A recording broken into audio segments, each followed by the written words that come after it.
படிக்கின்றோம். இன்று நான் மரங்களை பற்றி ஒரு கட்டுரை பேச போகின்றேன். மரங்கள் இல்லாத உலகத்தை நாம் கற்பனை செய்து பார்க்க முடியாது. ஏனென்றால் அவை இல்லாமல் ஒரு உலகமே இருக்காது. மரங்கள் பூமியின் மிகவும் அத்தியாவசியமான உயிரினங்களில் ஒன்றாகும். அது மட்டுமின்றி பல சலுகைகளை வழங்குவதன் மூலம் உலகை வாழ சிறந்த இடமாக அவை மாற்றுகின்றார்கள்.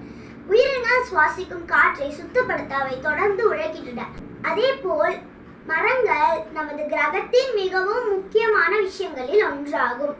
மேலும் நாம் அனைவரும் நமக்கே நன்மை செய்ய மரங்களை பராமரிக்க வேண்டும். அதே போல் மரங்களில் இருந்தும் உணவு பெருக்கும். சூரிய ஒளி, மழை, வெப்பம் இதிலிருந்து மரங்கள் நம்மை பாதுகாக்கின்றன.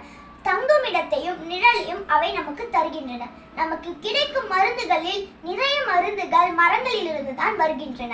மரச்சாறுகளில் இருந்து மருந்துகள் தயாரிக்கப்படுகின்றன. மரச்சாறுகள் மட்டுமின்றி மரங்களே மருத்துவ குணம் கொண்டவைதான். மரங்களை சுற்றி இருக்கும் போது நாம் அமைதியை உணரலாம்.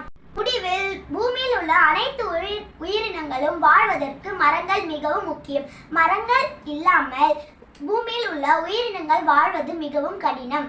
எனவே வருங்கால சந்ததியினருக்கு சிறந்த மற்றும் பசுமையான உலகை நாம் வழங்குவதற்கு மரங்களை பாதுகாக்கவும் மரங்களை அதிக அளவில் நடவும் நாம் தொடர்ந்து பணியாற்ற வேண்டும். நன்றி, வணக்கம்.